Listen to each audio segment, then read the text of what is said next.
ให้นะบ่ระเบิดแตกจะว่าน้อยเขาดังไฟมันแตกเลยเด้หมู่บ้านนี่ยังต่ำเข้าโดยมือไปเฮ็ดงานแล้วผู้ใหญ่เนาะงานแล้ว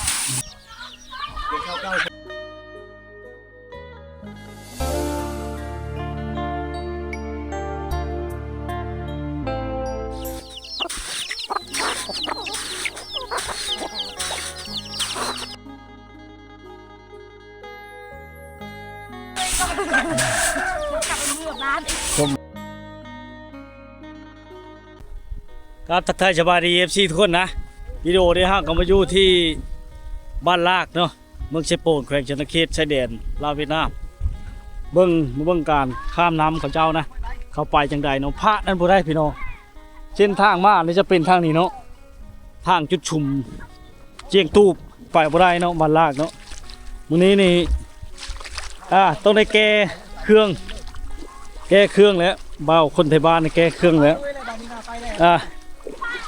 สาวๆเลยพี่น้องเขาเจ้ามาแต่ดำให้ดำหน้าซอยพี่น้องเนาะมื้อนี้เจ้าไปต้องเบิ่งเขาข้ามไปโอ้ทางนั้นจะมาตื่นกว่าเนาะเนาะลองกันเนาะฮะแกงลงไปบ่เฮ้ยโอ้เฉียวเลยพี่น้องเก็บตีนเนาะมันเป็นม้าหินนะแถวนี้ได้ในบรรยากาศเนาะสิข้ามไปเฉลิมนี่นะเมื่อวานพระนั้นบ่ตัวเต้นเอากันโปรกิเอาก่อนบันส่วนสบายดีสิข้ามไปพุ่นบ่นี่กะเอาเป๊ะมาแล้วชงบริจรบ่จรคือกันเนาะเขาคนเวียดทางเวียดนะเว้ยได้ไรป้าเลยแอง โอ้เราเป็นคนเวียดบ่อันแองบ่หรือแอมบ่น้องนี่แอมหรือแองขู่ฟ้าได้จังได๋โอ้บรรยากาศพี่น้องเลยเนาะมากับคู่แก้วมีมากับบ้าวแก้ววิไลเคยต้อยมกแดงเนาะมกประจำมาเห็นกับเจ้าความเนาะพี่น้องเนาะก็เลยเฮ็ดให้ข้ามมาได้นะเพราะว่าบูหัวมันเลิกตื่นจำไรเนาะชาวพุทธสองบ่ผู้นี้ก็ผู้ชาวบ่นี่เบิ้งมันนี่เลยชิชะน้ำชิชะน้ำมาแต่ดำท่าบ่แล้วเลยมาก้อนบ่ในเลิศนี่เดี๋ยวเพื่อนกันดิน้อยเอาบอลเลิกมันตื่นมันเลิกกันนี่เฮ้ยอะไรเดี๋ยวนี้นะอ้าวบ้านี่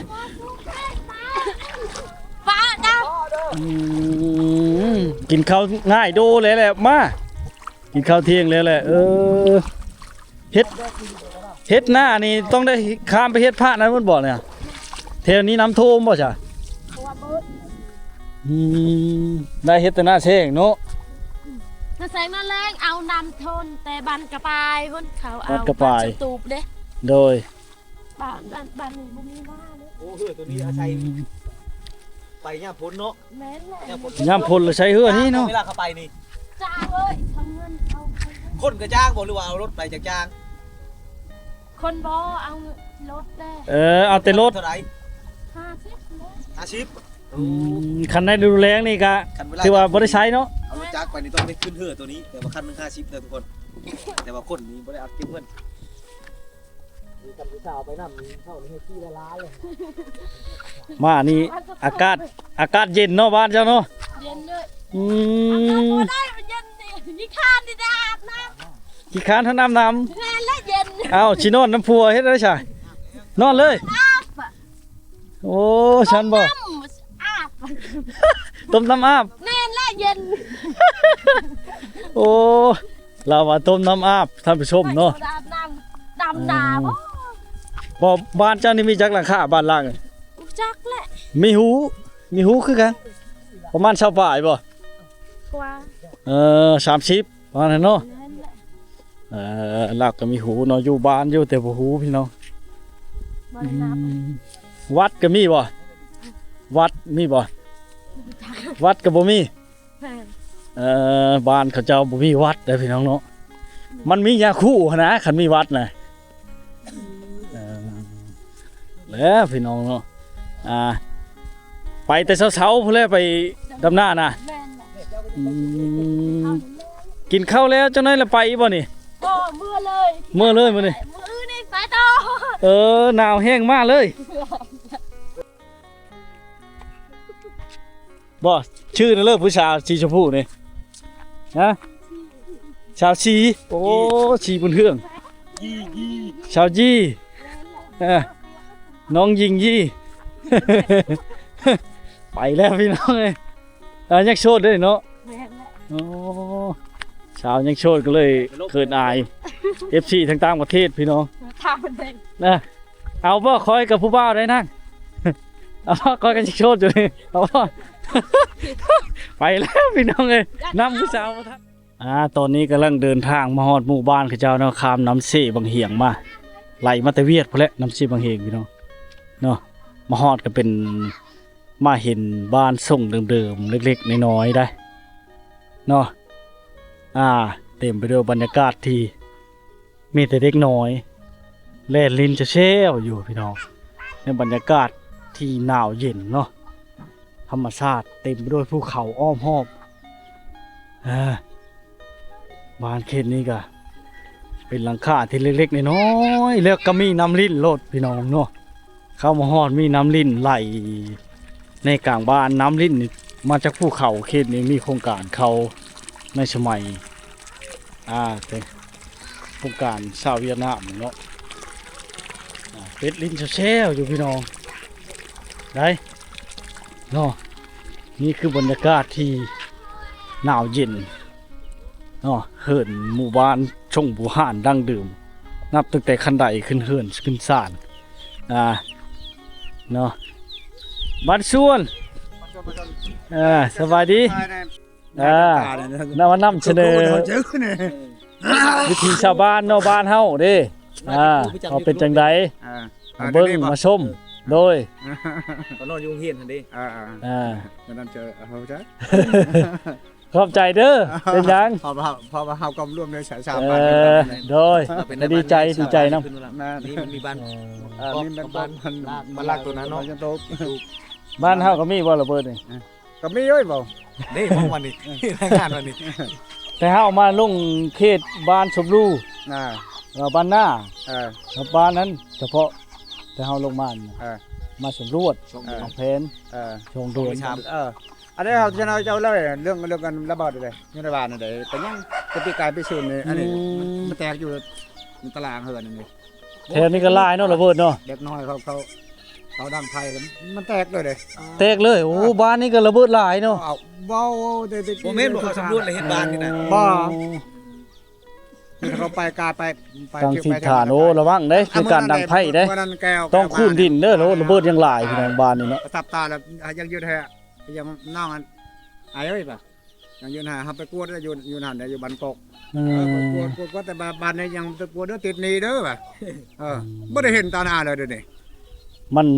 แผนจะลงยากได้เคนนี่เพราะว่าส่วนหลายเนื้อที่มันบ่ได้เนี่ยเขาแท้เฮาก็หากันลงมาเท่าเดียวนึงเฮาแต่พะบังหั่นถ้าว่ามีจุดชุดดำเนาะหรือว่าแท้เฮามาเลยตอนแรกนี้เฮาก็มาในน้ำท้ายคลิปพุ่นนะนี่ก็ดีใจที่ได้ฮู้เนาะที่ท่านในบ้านเสนอมาในนี้ก็ดีใจหรือไปเสนอต่ออีกในอนาคตในปีหน้าปีไหนได้ลงมาอย่างนี้ก็ได้จะไม่ยังรถใหญ่ๆเลยเข้าความไปความมาเลยรถคันรถใหญ่เลยได้เนาะรถจะนั่นเลยโดยไปได้ไปกวดจุดบาทให้นะบ่ระเบิดแตกนี่จะเอาโอ้ได้พื้นเด่นเจ้าอยู่ใช่คันเห็นแล้วมีแต่หาไม้หรืออย่างไม้ไว้ชิงสิชื่อจำได้บ่ให้แตะทองกับระเบิดเด้อแนะนำนี่แหละการแนะนำชาวบ้านพี่น้องเด็กน้อยญาติเด็กน้อยไปลิ้นเนาะโอ้ระเบิดหลายลาวเอานี่พี่น้อง4 ปีนี่แหละยวนบ่มใหญ่ยวนห้วยละติ่งเด้เห็นมันเฉาะเจือนเด็กน้อยมันบ่มชนิดช่องละกิโลเลยเห็น250 ปอนด์ก้อนหินก็ทุบมันบ่ฮู้จักบ่แตกจักบ่แตก โอ้คู่มือเอาชนะโอ้ โอ้ตรายเด้น่ะบ่แม่นแนวลิ้นเด้ ชนะพอนาเดียวนะพอนาตะเกียบพอนากูระบาดแล้วลืมไม่ชื่อเลยแม่นะผู้ใหญ่ผู้เห็นแตกเลยผู้ใดก็กระทบผู้ใดก็กระทบโอ้บาตายแล้วระเบิดซ้ำนี่ระเบิดเด่นระเบิดใหญ่อันเด้ บุญแล้วยังมันยังบ่แตกนะมันบ่ถึก น้อยซ้ำนี่จะ หา ผู้จักไปชัง แล้วก็แนะนำกันบ่จักให้ลิ้นบ่ให้เตะตองนะระเบิดนี่มันบ่ได้ปานนี้ภายในมันแตกอยู่เด้ เล่นขับไปแก๊บเอาช่องคันรถขับไปแก๊บเอาชุ่มเชยชุ่มเชย โดย นายเฮ้ยก็ได้ตอนนั้นชุ่มเชย โอ้ ไปกับ พี่น้อง ไปจะกาไปเลยเด็กน้อยมัน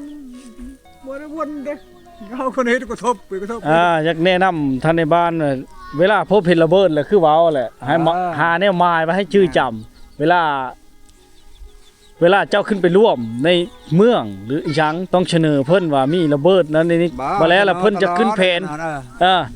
ขึ้นเพนลงมาชำรวจแล้วก็กวดกูทำลายให้ปลอดภัยนะ อะไรนั่นเองเดี๋ยวจะเสนอเจ้าหันมันจะเมื่อใดเป็นชลาเวลาเนี่ยไปกวดมัดบาทเนี่ยปะระเบิดนั่นอย่างเนี่ยเขาตั้งไฟตลอดเลยบ้าง หมู่บ้านนี้ยังต่ำเขาปกติเนาะพี่น้องต่ำเขาโดยมือโดยคกหมู่ห้ามตะกี้นี่แหละพี่น้องด้วยซากเนาะจนกิ้วประเพณีเขาเจ้าต่ำเป็นประจำเลยนะจะมีกระดงพัดกระดงเคิงน้ำพร้อมได้ห้ำเกลือปิดเกลือไก่นี่แหละพี่น้องมีหม้องมีชวิงพร้อมเนาะหาอยู่หากินตามธรรมชาติในบรรยากาศเฉยๆเขาเจ้าอันพัดเข้านะพี่น้องเนาะพัดเข้าเพื่อเฮ็ดบ่ฮู้ว่าเขาสิเฮ็ดหยังนะเขานี่เนาะเดี๋ยวเฮามาเบิ่งกันพี่น้องเอ้ย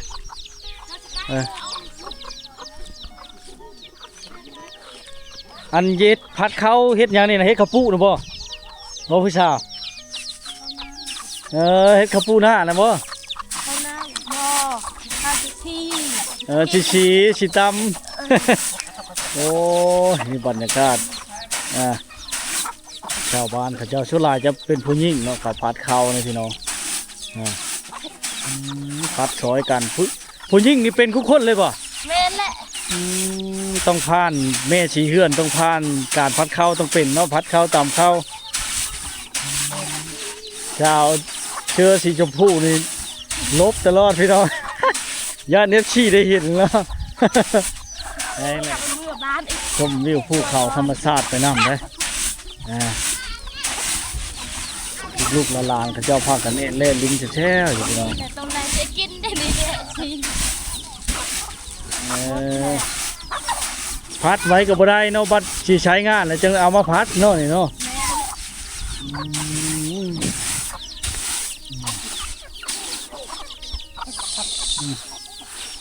ไก่ก็เตะวุ่นๆไก่ก็ได้กินน้ำลายพี่น้องย่ำเวลาเขาเจ้าพัดเนาะนี่ในบรรยากาศภายในบ้านเขาเจ้าเนาะบ่ค่อยมีคนอยู่เฮิรนเนาะมีแต่เล็กน้อยเนาะสลายเนาะยังแต่ผู้เฒ่าเอาหลานเอาไปนั่นเนาะไปเฮ็ดงานแล้วผู้ใหญ่เนาะ งานแล้วไปอยู่สวน ไปอยู่สวน ไป ไป เอ้ยเบียร์ จนบ่ได้อยู่เนาะ แม่ หลักๆก็คือการเฮ็ดไร่เนาะเฮ็ดนาบ่หลายเนาะบ้านเฮาเนาะ สวน เฮ็ดไร่เฮ็ดสวนสิแล้วบ่ผู้ชาวฮะงามเนาะพี่ภูเขาบ้านเจ้าเนาะเอาบ่ผู้บ่าวสิหาให้เอาบ่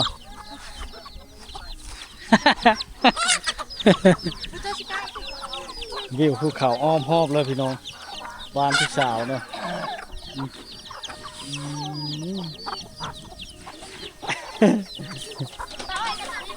บรรยากาศย่ามสวยๆเนาะเขาเจ้าจะพัดเข้าไว้สีไว้ต่ำเนาะนี่คือภาพบรรยากาศภายในบ้านเขาเจ้าเนาะก็มีความสุขไปอีกแบบตัดขาดจากโลกภายนอกนะยังใครแต่บ้านนี้ได้ไฟฟ้าแล้วพี่น้องได้ไฟฟ้ามาฮอดมาถึงเนาะแต่บางเฮิรนก็ยังบ่ได้อยู่เฮิรนน้อยๆแบบนี้ก็ใส่ต่อน้ำพี่น้องเขาเจ้ามาเลยต้องได้เสียค่าไฟน้ำกันแบบนั้นนะเพราะว่ามันบ่มีเงินเข้าชุหลาย มันห่างไกลซอกเล็กจากตัวเมืองที่ภูเขาเขตนี้เนาะไปพี่น้องชนบทจะเป็นแบบนี้หมู่บ้านเฮ็ดนี่ชายแดนเวียดนามเจ้าบ่เห็นดวงตะเวนเลยหนาวเย็นหนาวจัด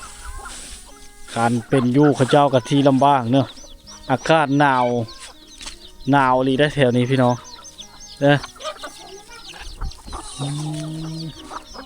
ผู้สาวแล้วเอาไปไว้แล้วพี่น้องบอยพุทธีกับป้ากระเป๋าคือช้ำยากแล้วนะ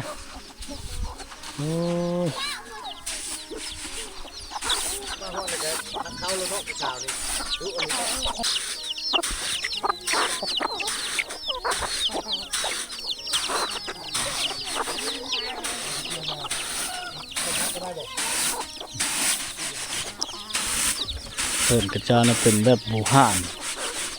ดั้งเดิมย้อนยุคใน50 ปีก่อนของประเทศไทยนะพี่น้องใกล้จะทั้งหมดบ่นี่ล่ะใกล้จะทั้งหมดบ่โบไก่เขาและ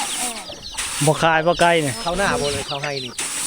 เข้าหน้าอุ้ยดอกเข้าเนาะมีทั้งเข้าให้มีทั้งเข้าหน้าอุ้ยเข้าเนาะเจ้าเนี่ยบ่อึดดอกจ้าตัวบนแย่ดอกก็บ่ได้บ่อึดเลยเอาผู้ฮอด2คนมากินก็ยังบ่หมดเขาน่ะได้บ่ผู้หญิงกับผู้2คนกันบ่ได้เอ้ยมีแต่ผู้ชายเอาเมีย2ได้เนาะผู้ชายก็บ่ได้เอ้ยได้นะค่อยเคยเห็นอยู่เจ้าจะว่าบ่ได้นะค่อยเห็นอยู่เขาเอาเมีย2คนนะเขาจะเอา2คนเขาจะเอา2คนตัวเฮาจะบ่ให้เอ้ยบ่เอาเอ้ยเจ้าก็เว้ารถคันผัวเจ้าจะเอาเมีย2แหละเจ้าก็เว้าค่อยก็สิเอา2คือกันนี่ชนเผ่าชื่อเจ้าก็เอา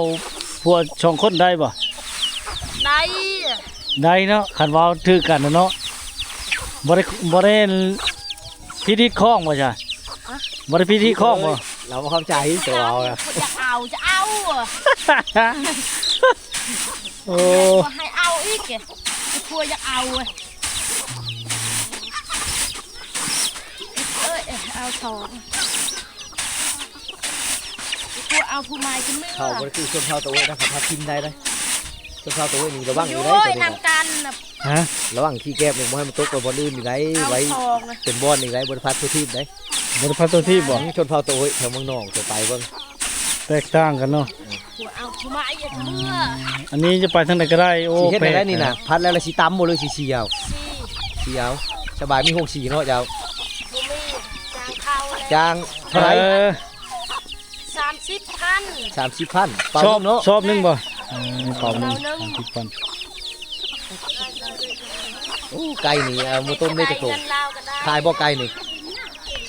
แม่นค่ะไก่เขาแล้วแห่งขายสบายขายไก่ผู้อื่นไก่ตัวเองขายเอ้ย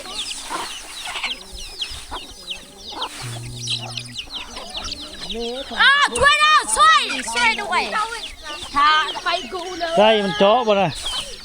ไก่เจาะเลยเตะกันพร้อมกินแล้วเลยกันพี่น้องเลยเชี่ยวๆอยู่เนาะ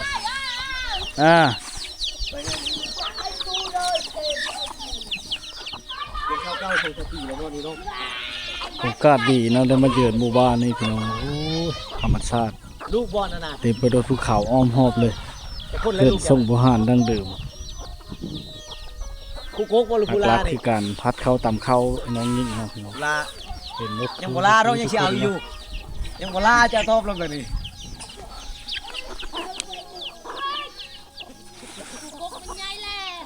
พัดแม่เขาโอ้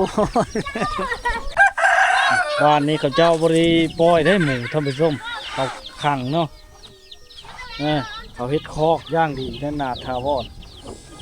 ย่ามนี้เขาเจ้ากับตุพักไปน้ำพร้อมเฮ็ดหูย่างดีๆพี่น้องใกล้กับบัวเขาใกล้กับเขาเลยเขาบ่ได้ใกล้กันเลยเนาะอากาศหนาวเย็นลมโอ้ย10 องศาหรือ11 องศาเนาะเฮือนทรงโบราณแท้ๆพี่น้องจนได้คำเฮือนเขาเจ้าในเจ้าบ่มีความทนทานอย่างใดเพราะว่าไม้ไม่แต่ไม้เนื้อหล่มไม้ยางโป่งอย่างต่างๆเขาเฮ็ดเฮือนเขาเจ้าเนาะยังไข่แต่สังกะสีนี่เขาเจ้า เฮ็ดมุงหลังคาด้วยสังกะสีเนาะธรรมชาติโอ้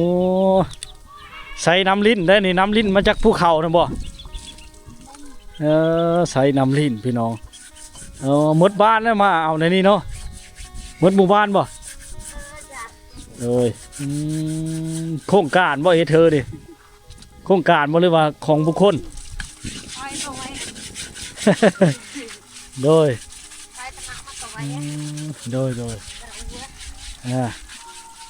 นี่บอนเขาอาบน้ำซักเครื่องพาหน้าเพศวอนเอาน้ำยู่น้ำกินโครงการเพิ่นลงให้ก็ยังโชคดีอยู่พี่น้องแต่หมู่บ้านนี่บ่ได้ห้องน้ำเนาะบ่มีการวัดว่าห้ามเนาะคือชัฒนาผีจังนะผีช้างนั่งหายเป็นที่พึ่งเนาะคกต่ำเข้าเขาเจ้าคือเกือบว่าคู่เฮิรนเลยพี่น้องเนาะมีเกือบว่าคู่เฮิรนคู่หลังคาเฮิรนเลยไอ้ภาพบรรยากาศที่นี่เนาะอากาศหนาวเย็นไผมาอยากมาเที่ยวมาชมเนาะธรรมชาติที่สวยสดงดงามแบบนี้ต้องได้มาในฤดูแล้งถ้าฤดูฝนมีน้ำป่าไหลหลากน้ำท่วมในเซ่ในห้องข้องบึงเฮ็ดให้มาบ่ได้พี่น้องเนาะจะแตกต่างกันได้พี่น้องเอ้ยนี่คือภูมิบรรยากาศและก็ภูมิชันทานเขาเจ้าเนาะบ้านลากพี่น้องก็มีหลายหมู่บ้านบ้านลากเหนือบ้านลากใต้อันนี้คือบ้านลากเหนือเนาะได้พี่น้องเนาะเป็นที่น่าเที่ยวชมแต่ว่าในกลางเว้นแบบนี้พี่น้องบ่ค่อยได้อยู่เนาะชาวบ้านเขาเจ้าบ่ค่อยได้อยู่นะเขาเจ้าไปเฮ็ดเวียกเฮ็ดงานยั่งแต่จำนวนจุที่เอาหลานได้พี่น้องจุที่เอาหลานผู้เฒ่าผู้แก่หรือว่าผู้ที่เฮ็ดเวียกเฮ็ดงานได้พี่น้องเนาะจะมีแต่จุ่มเจนี่แหละมาอยู่นี่นะได้พี่น้องเอ้ยนี่คือบรรยากาศภายในบ้านเขาเจ้าเนาะเฮ็ดให้หน้าเที่ยวชมไปอีกแบบเลยพี่น้องเนาะถ้าใครได้มาเที่ยวมาชมสัมผัส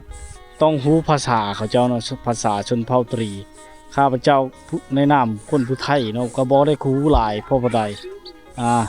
แล้วก็ชื่อชาญบ่ค่อยเก่งไปเลยเนาะแต่ก็สามารถเข้ามาเที่ยวชมในบรรยากาศภายในบ้านเขาเจ้าเฮ็ดให้มีความสุขหลายๆในภาพบรรยากาศและกับภาพธรรมชาติที่สวยสดงดงามเนาะยังใครแต่หมู่บ้านเล็กๆบ่ใหญ่30ปลายหลังคาเนาะก็ฮู้ว่าเท่าไหร่นะแต่ก็มันก็เป็นหมู่บ้านที่น่าเที่ยวชมและก็งดงามไปด้วยธรรมชาติที่สวยสดงดงามได้พี่น้องทึกอกทึกใจในภาพบรรยากาศเนาะและก็หมู่บ้านเฮิรนบูฮ่านเล็กๆน้อยๆได้ให้พี่น้องได้มาติดตามชมแต่การตำเข้าแบบบูฮ่านก็บ่ได้เห็นมื้อนี้เนื่องจากว่ามันเป็นเวลาเที่ยงหรือว่าสายๆนะเฮ็ดให้มันบ่เห็นเขาเจ้าตำเข้าอย่างเนาะเพราะว่าเขาเจ้าจะตำมาในมื้อเช้าเจ้าบ่ค่อยเห็นเขาตำในยามมื้อแลงหรือว่าสายๆเนาะเพราะว่าเขาไปเวียกไปงานช่วงนี้ก็ยังเป็นยามดำหน้าแซงเขาเจ้าเนาะเฮ็ดให้เขาไปดำให้ดำหน้าให้พี่น้องเอ้ยเนาะก็สิมีเท่านี้เนาะในหมู่บ้านแห่งนี้พี่น้องเดี๋ยวติดตาม EP ต่อไปเด้อพี่น้องเด้อขอขอบใจที่มาติดตามรับชมเนาะ